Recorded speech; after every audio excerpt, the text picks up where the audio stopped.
Hello and welcome to the Supercast. I'm your host, Superintendent Anthony Godfrey. It is a holiday tradition started by one teacher at Herriman Elementary School, now helping homeless children and teens throughout the year. On this episode of the Supercast, find out how a pajama project is bringing comfort to people served by the Road Home Shelter on cold winter nights and beyond. We're at Herriman Elementary to talk about a service project, and here with us is Kelly Grundy. Introduce yourself and tell us a little bit about this project. My name is Kelly Grundy, and I teach here at Herriman Elementary. I teach fourth grade, and they're pretty amazing. We have started a pajama project. Actually, I started it years ago, but my fourth grade class is joining in with us, and we're going to get it going, and they're super excited. Now, when you say years ago, yes. It was 14 years ago. Yes. Am I correct? Yes. That's a long time. It's been a long time. The idea came from teaching, actually. I'm a student from Bingham High School, and then when I started teaching, I taught in North Las Vegas, was my first teaching job. Oh, wow. And it was very different from where I came from, yes. And a little bit of an eye-opener. Yeah. And I taught a fifth grade class, and when I was teaching there, my very first year, we were talking about traditions, and I told them that we dress up alike at Christmas time and wear silly pajamas. And after the class discussion, I had a couple of students come up after, and they were in fifth grade, and they said, "Mrs. Grundy, what are pajamas?" And I said, "What do you mean?" And I didn't understand their question. And they really didn't know what pajamas were, because they'd been living in the shelter, and it just wasn't something they were familiar with or needed in life. And so that stuck with me, and I ended up speaking with one of the counselors at the shelter, and I told her about that experience because it was odd moment for me. And she said it's just not something they need. It's a want. It's not required for their life. Food and things come first. And that just broke me. And she also talked to me for a while about how symbolic pajamas are for kids in homeless shelters or in transient situations, and how changing out of pajamas and putting on a new pair of clothes and doing that little routine at night really makes them feel like they have a home, and makes them feel, like they've got a different way of life. And that was really symbolic for them to change clothes at night. Sure. So once I heard that, I said, okay, I'm in. So I've been collecting with my family, just here and there, my kids from the district. They'll tell their school teachers, and we've been collecting for years. And when I would teach, we'd kind of do it here and there, or my community and stuff. And then so I've been doing it for 14 years. But last year when I started teaching fourth grade, I was telling my students about the project. And I said, my family has been doing this for years, and they just lit up. They said, we want help. So I thought, can I do that with kids? Are they going to really do it? Right. I mean, pajamas aren't cheap, and I don't know if this is something they can do. And sure. The students here at Herriman and the community just went crazy. I mean, they ended up collecting over 250 pair, and we packaged them up, and each kid in the class wrote little tags on each individual pajamas saying, so we love you. Yeah. It was awesome. And so I thought, okay, I'm doing this with my students now, for the duration of my time, because they really had a great time doing it, and they loved it, and they're so excited. We've already started collecting, and they've already brought in bags, and they walk around, they tell their cousins and family, and they're just really passionate about spreading the news. Now tell me again the first time that you did it with students. First time I did it with my own students was last year. Here at Herriman. Yeah. Okay. Yeah. Wow. And you were pretty surprised by the reaction, it sounds like. Absolutely. I didn't think it would be. It's harder than collecting, little cans or something small. Pajamas seem like a big ask. You don't say, oh, hey, I have a new set of pajamas that will be perfect for a child yes. in this drawer right here. Let yes. me go ahead and grab them. In the same way, we can maybe grab food out of the pantry. So you have to be pretty intentional about saying, Yes. I'm in, I'm going to participate. Yes, and so I thought, well, I'll invite them, and they'll bring a couple. Yeah. They'll participate a little bit, and so I sent messages out. The kids made their own flyers, and they wrote up a little thing about it, and they shared it with people. And I thought, well, I'll get a couple out of this. And this area from Herriman Elementary collected 250 pair. That's amazing. It was amazing. Do you have this year's flyer? Yes. Let's take a look. Is this Yes. from students as well? Yes. Very We cool. kind of worked together, and they came up with what they wanted to say, and we added it all together on the flyer. 14th annual. That feels pretty cool, Yeah. doesn't it? Yes. It was exciting one year when I returned back. A cute little boy walked down the hall and said, "The pajama lady's here." I thought, okay, I got to do this. Hey, there are worse things to be known Yeah, for. I was excited. I was That's- excited that I had a That's purpose. pretty great. So do you get a pretty wide variety of pajamas coming your way? Yes, and for that reason, this year the data that we've got from the shelter says that there's 180 children that they want to collect for. But with that being said, they don't tell us the sizes exactly. They can break down the ages, but they don't necessarily know their size always Sure. and what they want. So with that, we try to double it. We try to double what they need so that there's choices and Wow. that they're able to maybe even get a couple if they can. But the ranges go from 2 to 4, but a 4-year-old might wear into size 8. I mean, you just don't know what they're actually going to wear. And the teenagers wear adult sizes, and Right. it's all over the spectrum. So for that reason, we try to double it if we can. So they've got 180 children that they're going to service this year. So we're aiming for approximately 400 if we can get there. And if someone listening wants to become a part of this Yes. and contribute, how do they do that? So they can drop off pajamas to Herriman High School. They can email me. I can come get them.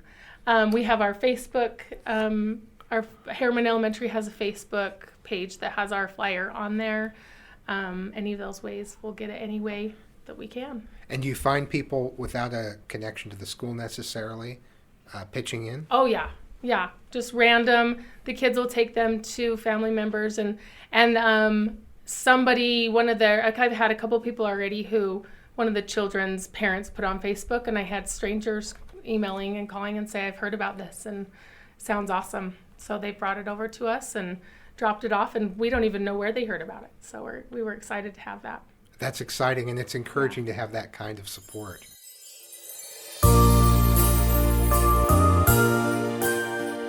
Stay with us. When we come back, hear a student talk about the Pajama Project and why she loves the tradition of giving back.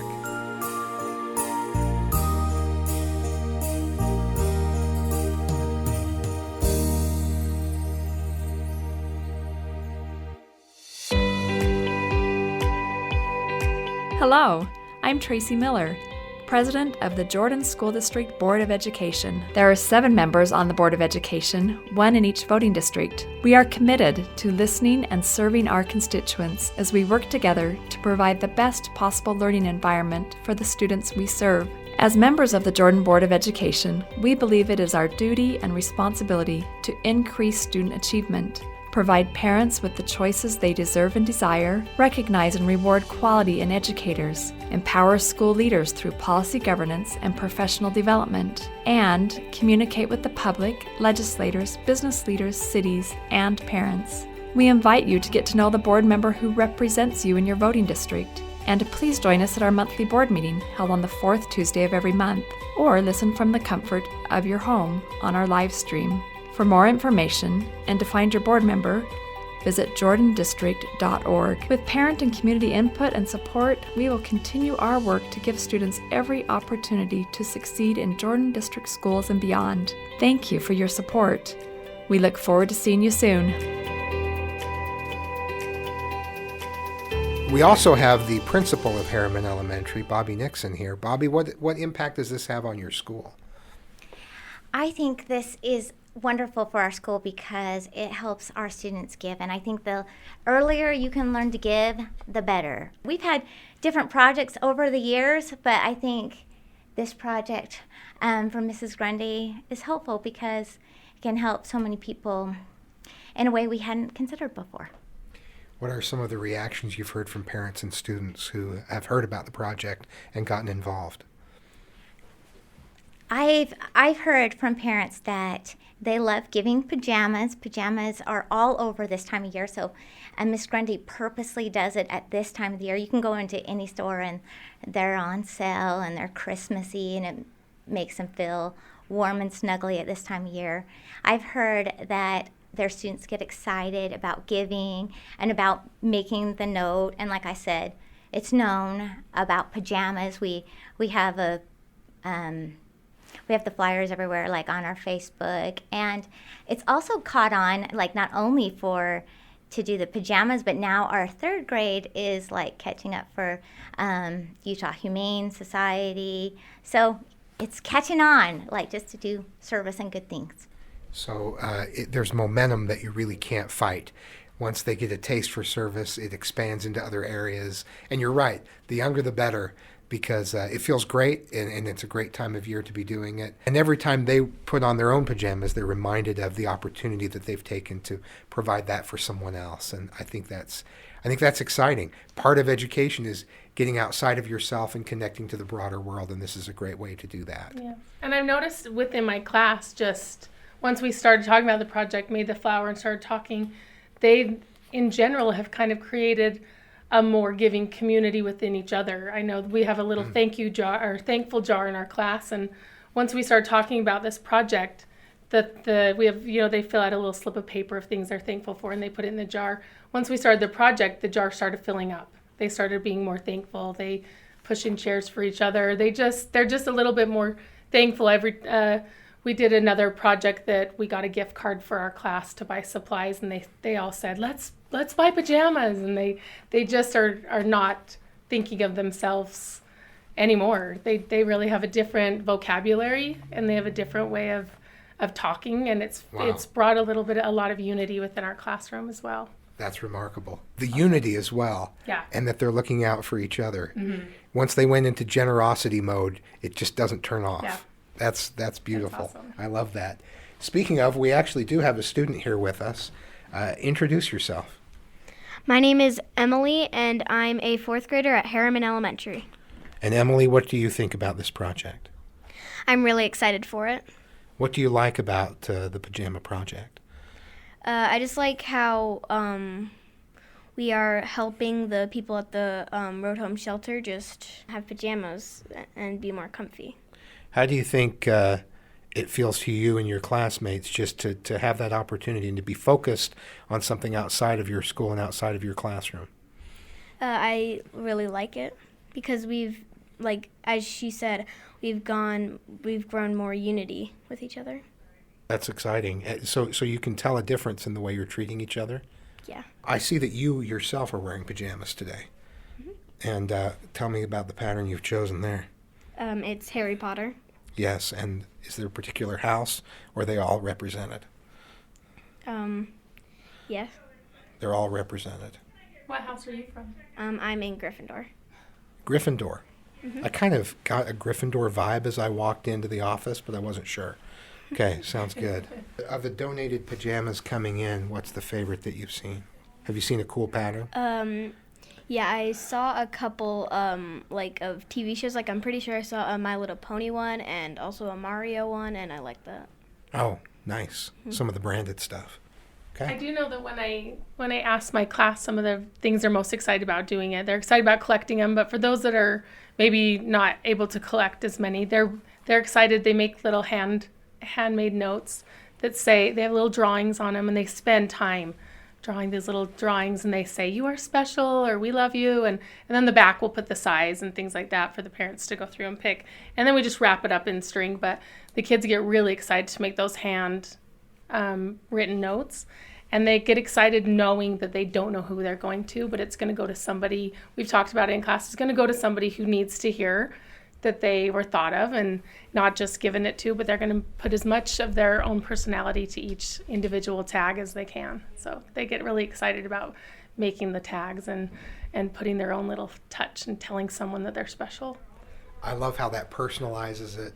It adds another layer to the connection that they feel. What Did you do tags last year, or is that I did, new this and year? that's what I was surprised. That was the biggest surprise because I collected pajamas before. Pre-COVID, we used to wrap them, like physically wrap them. Yeah. But then since COVID, they said maybe not. So we just do ribbon. I thought, well, just have the kids help tie the ribbon. We did some lessons in curling. We had to teach them how to curl the ribbons. It was fun for the kids to practice, and they got a kick out of that. But then I thought, well, we'll add these tags, which I always have done tags with a size on it, but I had never put anything on the back. And so the kids actually had thought of it last year, and when they started, it just snowballed, and that ended up being the biggest, most exciting thing for them is to individualize. And they weren't hurrying through each one. They really went through, and we ended up making 500 different individual tags to tie onto them, and they all put their little heart and soul into each tag and put a little message. And I was touched when I saw some of the things that they had wrote that I didn't tell them to write, but these little fourth graders came up with their own little messages and just encouraging just a little thought. And it was really touching that they were showing each other and asking each other, and how do you spell this? And it was really from the heart, and you could tell it really brought a spirit into our classroom last year. So we're excited to do that this year for the same group of people. Well, just like pajamas themselves, this pajama project kind of makes me feel warm all over that you get to create this opportunity for kids and this connection with the community. It's inspiring, and it's really exciting. Thank you for providing that for the community and for your students. You are welcome. I'm excited to do it.